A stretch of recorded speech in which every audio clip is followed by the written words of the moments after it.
मेरो विरोध छ है, यसमा मेरो विरोध छ। किनभने म यो घरको पछाडिको घर मेरै हो होइन। यहाँ खास यो घटना किन भयो थाहा छ? यो पत्रकार मर्नुको कारण एउटा कारण छ। के भयो भन्दा यो घरको माथि, यो घर प्राइभेट घर हो, यो घरको माथि होइन पुलिस बसेको थियो क्या। यो घरको माथिबाट यदि टियर ग्यास र रबर बुलेट नहानेको यो घटना हुँदै नै थिएन। यहीँबाट हानेको? यहीँबाट सुरु भयो। यहाँबाट सुरु भएपछि यहाँबाट त देखिएन होइन। अनि यहाँ माथि बसेको हजुर ल नै यो माथि घरमा पुलिस कहाँनिर थियो भन्दाखेरि यो माथि देखेको छ नि, यहाँहरू डल्लो सबैलाई म देखाउँछु है। यहाँ पत्र यहाँ त क्यामेरा 10वटा 10तिर छ है। मैले भनेको कुरा फेरि रिभेरिफाई गर्नु है, सबैजना छ। त्यो पोलमा छ होइन, मेरो घरको पछाडिपट्टि पोलमा छ। योभन्दा पछाडिको नेक्स्ट जस्ट पछाडि हो। अनि यहाँ मान्छे मऱ्यो भने त मैले 1 घन्टा मान्छे अगाडि थाहा पाएको, जबकि यो घरमा आगो बल्ने बेला यो घरबाट छिरेको आगो मेरो घरको पछाडि मेरो घर जल्दैछ भनेपछि म त 2 घन्टा पछाडि यो घरको पछाडि पानी हालेर बसेको मान्छे हो नि त। अनि यो पत्रकार जसरी मऱ्यो नि, यो पत्रकार सायद होइन मैले दिएको इन्फर्मेसनले कोही मान्छे मरेको चाहिँ कसरी मऱ्यो भने थाहा पाओस् है। यो मलाई पनि कन्फ्युजन छ कि किनभने जो मान्छे मऱ्यो भने छ नि त्यो मर्नुभन्दा मरेको थाहा पाएको त 2 घन्टा पछाडि मैले चाहिँ है। तर त्यो मान्छे छ नि यहाँ 2-4 जना एबी न्युजकै पत्रकारहरू है, मलाई I don't know who are those. अनि उहाँले के गर्नुभयो थाहा छ? मेरो घरको पछाडि यहाँ माथि मेरो घरको माथि छ भन्नुभयो क्या। जबकि मेरो घरमा त मेरो बच्चाहरू मेरी आमाहरू यहाँबाट पत्रकार सबैजना यति धेरैवटा मिडिया छ, सबैले देखे कुरा नि केही भ्रम छैन क्या। अनि मेरो घरमा पनि आगो लाउने ढुङ्गा हानी कहाँ भयो? अनि मेरो त बच्चाहरू बचाउने त मेरो कर्तव्य हो। अनि यहाँ छैन है, यो छैन भन्दै पनि अनि त्यता म त 20औं चोटि त्यो भिडलाई पन्छाएको हो। खास मेरो बच्चा बचाउने त मेरो पनि कर्तव्य होइन र, मेरो छोराछोरी बचाउने। अनि त्यो हुँदै पनि अनि सबै फोकस हुँदै पछि ऊ भयो। तर पछि थाहा भयो अनि पत्रकारहरू मेरो घरको भित्र छिर्न खोज्दा चाहिँ यही घरमा छ कि जबरजस्ती छ भनेर। तर पछि मलाई पनि थाहा भयो 3 घन्टा पछाडि थाहा भयो कि एकजना पत्रकार चाहिँ यो घरको यो तलपट्टि मृत्यु भयो भन्ने चाहिँ मैले थाहा पाएँ है। Very bad. जोसुकै पत्रकार भयो नि नेपाली मर्यो, भेरी ब्याड। अनि यो आन्दोलनको एउटा उद्देश्य यो थिएन है कसैको प्राइभेट प्रोपर्टी डिस्ट्रोय गर्ने अनि कसैको ऊ गर्ने लक्ष्य चाहिँ थिएन। तर हाम्रो यो भिडभाड छ नि यो राजावादीको आन्दोलन चाहिँ गलत डिरेक्सनमा चाहिँ गयो। तर कमान्डिङ राम्रो हुन सकेन। हजुर कमान्डिङ राम्रो भएन।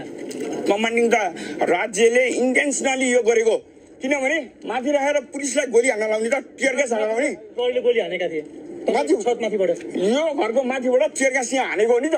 यो हानेपछि यो घटना भएको। यो नहानेको भए पुलिसले माथिबाट चार्ज नगरेको यो घटनै नहुने हो। यो घर जस्तै तपाईँ अब यो घर धनी भएको हिसाबले पनि तपाईँलाई धेरै जानकारी छ। मेरो पछाडि यहाँको बासिन्दै हुनुभयो, प्रत्यक्ष।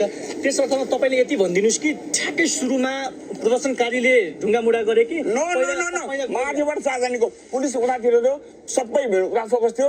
यहाँबाट हाने पछाडि सबैले यतातिर फोकस भएपछि अनि यो नबाँचेको हो। आज यो भ्रम नपरे हुन्छ। क्यामेरा 10तिर छ होइन, हेर्नुहोस् होइन। घटना भयो, दुर्भाग्य भयो। जो मऱ्यो नि दुर्भाग्य भयो नि त होइन। तर घटना चाहिँ के हो त? अनि मैले भने नि त म पनि यहाँ थिएँ। तर त्यो पत्रकार खोज्ने त अरू पनि पत्रकारहरू मेरो घरमा छिर्नु भएको थियो होइन। तर पत्रकारको लास यहाँ कसरी भेट्यो है? I even don't know. Investigate गर्यो हुन्छ 100% हरेक 360 डाइमेन्सनमा एङ्गल यो इन्भेस्टिगेट गर्नुपर्छ नि यार। कसको एउटा दमकल पठाएर रेस्क्यु गरिदियो भनेर मैले 2 घन्टा 3 घन्टा उहाँलाई भनिरहेँ। नेपाल प्रहरीको आइजीलाई फोन गरेँ, उहाँको फोनै उठेन। अनि जब यो बितेको खबर आइसकेपछि उहाँले फोन गर्नु। मैले गृहमन्त्रीलाई पनि फोन गरेँ यहीँबाट। ल मैले बुझेँ, अब म बुझ्छु भने। मैले के बुझ्नुहुन्छ? अब त केही बुझ्नु पर्दैन। अब तपाईँले बुझ्नु कति बजे थाहा पाउनु भएको छ? यहाँले चाहिँ यहाँ सुरेश रजक चाहिँ यहाँ परे भनेर चाहिँ कति बेला थाहा पाउनु? ठ्याक्कै जहिले यहाँबाट लाइभ छुट्यो त्यही रहेछ। ए लाइभ ट्याक्कै छुट्यो है? हामीलाई यस्तो थियो, अब सर सुरेश रजक सम्पर्क विहीन भयो भनेपछि हामीले विभिन्न ठाउँमा खोज्ने प्रयास गऱ्यौँ। टेलिफोन उठिरहेको थिएन, लागिरहेको थिएन। त्यसपछि हामी विभिन्न अस्पताल चाह्यौँ, शिक्षण अस्पताल गयौँ। त्यहाँ एकजना व्यक्तिको मृत्यु भएको देखियो, छातीमा गोली लागेर रहेछ। उसको नाम सबिन महर्जन। सबिन मात्रै भन्ने थियो। सबिन मात्रै भनिसकेपछि हाम्रो शङ्का भयो, किनकि नाममा अलिकति मिस्टेक हुनसक्छ। सुरेश हो कि भनेर गएर हेऱ्यौँ हामीले, सब हेर्दा होइन रहेछ। अनि त्यसपछि मैले ट्रमाको डाक्टर त्यहाँको प्रमुखलाई बद्री रिजाललाई फोन गरेँ। त्यहाँको अवस्था कोही छ त भन्दा 4 जना त्यहाँ बिरामी ल्याएको रहेछ, गोली केस अथवा ट्रमा केस। सुरेश रजक नाम गरेको कोही छैन भनेपछि हामी अरू अस्पताल पनि चाह्यौँ। त्यसपछि हामीले नेपाल प्रहरीको कोही एसपीसँग व्यक्तिगत रूपमा उहाँ टेलिफोनको के चाहिँ स्थिति बुझ्ने प्रयास गऱ्यौँ। 4:45 बजे सुरेश रजकको यो नम्बरको टेलिफोन चाहिँ 3 कुनेमा ट्रेस भयो। त्योभन्दा पछाडि अफ छ भनेपछि मलाई के लाग्यो भने सुरेश यस्तो डेडिकेटेड मान्छे थियो कि काम गर्दा ज्यान हत्केलामा राखेर काम गर्ने खालको। म सुरेश त्यही छ जाउँ भनेर हामी आयौँ। यहाँ आउँदाखेरि आगो लागिराखेको थियो। आगो अनि निमोनो दमकल आएपछि के आगो बन्द भएपछि हामी गयौँ माथि। जाँदाखेरि हत्तपत्त देखिँदैन थियो। तल स्टेसनरी पसल रहेछ, त्यसकै सायद गोदाम होला माथि कागजै कागज थुपारेको। त्यहाँ टुक्रुक्क बसिरहेको एउटा सब तपाईँ एकदमै निर्कुल गर्नै नसक्ने खालको। हामी त सुरेशको त्यो बडी स्ट्रक्चरले पनि चिन्यौँ। उसको तल खुट्टाबाट जल्दै आएर के पनि बाँकी छैन, घुँडासम्म जलिसकेको अवस्था छ, त्यो हड्डी पनि जलेको अवस्था छ। माथिको त्यो ऊ चाहिँ अस्थिपञ्जर माथिको यो चाहिँ बाँकी रहेछ। त्यो स्ट्रक्चरले मैले चिनेँ सुरेशलाई होइन। त्यो टुक्रुक्क बसेको अवस्थामा त्यहीँ उसले चाहिँ ज्यान गुमाएको अवस्था, त्यहाँ जलिरहेको अवस्था देखेपछि हामी तल ओर्लेर साथीहरू रुँदै आउनु भएको थियो तल।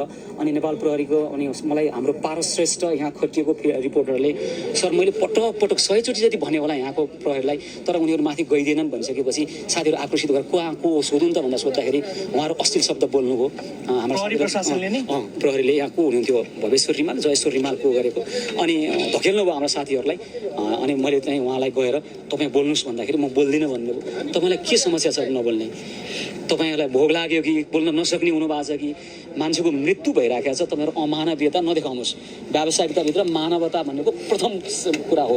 यस्तो नगर्नुहोस् भनेपछि उहाँहरू भाग्नुभयो।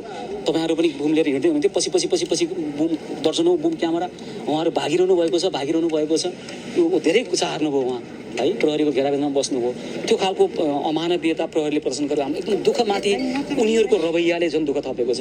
किनभने एउटा व्यावसायिक प्रहरीलाई थाहा हुन्छ नि त सुरक्षा कसरी दिने। ज्यान जोगाउने जिम्मा हो नि उसको, त ज्यान मार्ने जिम्मा होइन नि त। कसैले यहाँ क्षति पुर्याइरहेको छ भने पनि उसलाई पनि क्षति नपुर्याइकन उसलाई नियन्त्रणमा लिएर उसको पनि सुरक्षा गर्ने जिम्मेवारी हो नि। तर एउटा व्यावसायिक पत्रकार क्यामेरा समातेर बसिरहेको काम गरिरहेको पत्रकार जल्दै छ है भनेर पटक भन्दा पनि वास्ता नगर्नु। र कतिपय प्रहरीले त होइन हामी ठोकेर तयार पार्ने, हामी यतातिर लाग्छौँ भनिरहेका थिए अरे। त्यही भित्र त्यो रवैयाले चाहिँ हामीलाई नेपाल प्रहरीको छवि यति धमिलो बनाउने यहाँ खटिएको फिल्ड रिपोर्टर एउटा कमान्डर एउटा। अर्को चाहिँ आगो लागिसकेपछि सुरेश माथि थियो, तल साथीहरू पढाइरहेका थिए, दमकल आइपुगेको थियो। त्यतिखेर आगो निमाउँदै गर्दा दमकलमाथि आक्रमण भयो। दमकल फेरि भाग्ने प्रयास भयो। सुरक्षाकर्मीले दमकललाई सुरक्षा दिनुपर्छ कि पर्दैन? अथवा दमकलमाथि आक्रमण गर्ने को त आन्दोलनकारीहरू?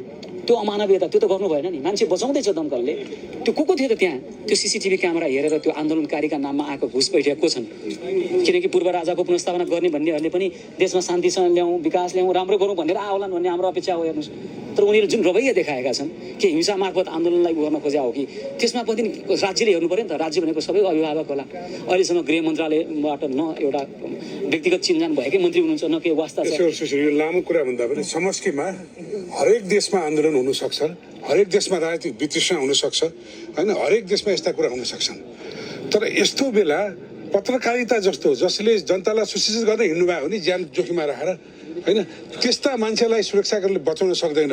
र सुरक्षा यही खालको सुरक्षा हो भने यो गणतन्त्र हो, यही खालको सुरक्षा हुन्छ होइन। ल ढुङ्गा हान्नु आन्दोलनकारीको कामै ढुङ्गा हान्ने हो नि होइन। उनीहरू त आएकै नै विरोध गर्न आएका हुन् होइन। उनीहरूले पनि संयमता अप्नाउनु पर्छ, त्यो बेग्लै पाटो। तर राज्यका संरचनाहरू मेरो लेभलले मैले सशस्त्र प्रहरीका आइजी राजुजीलाई 3 पल्ट 4 पल्ट कुरा गरेँ। र पछिल्लो पल्ट उहाँले फोन गरेर ब्रिफ गर्दै थियो। हामी गयो एभिडेन्स त्यहाँ हेऱ्यो। हामीले भने पनि यो officer is wrong reporting to you.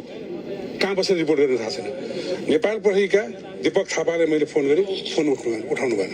र पछि उहाँले फोन गर्नु यहाँ कुरा बितिसक्यो भने मैले तपाईँको आवश्यकता छैन, सक्यो कुरा होइन। र सिडिओलाई काठमाडौँको सिडिओलाई मैले करिबन 25 पल्ट फोन गरेँ होला। फोन काटेका मैले टेक्स्ट गरेँ, I am Bhaskar Raj Karnikar from evidence is very urgent, no response. यस्तो हुन्छ, यसको जवाफदेहिता दिनु पर्दैन होइन। र सुरक्षा भने यही हुन्छ। एउटा पत्रकारलाई सुरक्षित बनाउन नसक्ने राज्यले के अरू ठुलो कुरा नि? गणतन्त्र सारातन्त्रको के कुरा हो? सर आज जसरी व्यवहार देखियो प्रहरी प्रशासनको, उहाँहरू पनि नियोजित रूपमा तपाईँहरू आफैले पनि भोग्नुभयो होला नि होइन। ल यो त सक्यो अघिल्लो पटक। पछिल्लो पटक तपाईँ बसिनु भएको तपाईँलाई यिनीतिर चाहिँ लाठीचार्ज गर्नु खोजे होइन, यिनीहरूले ढकल गरेर यस्तो हुन्छ। राज्य भनेको राज्य त अभिभावक हो, उसले त सम्झाउने हो होइन र। अब के हो भने यसलाई अन्तर्राष्ट्रिय मानव अधिकारसम्म जान्छु, जहाँसम्म पुग्नुपर्छ। सुरेश हाम्रो पत्रकार मात्र परिवार हो, एभिन्युजमा सबै परिवार हो त्यसलाई हामी छोड्दैनौँ। हामी सबैको साथ छ है हामी सबै साथमा छौँ तपाईँहरूको आवाज हामी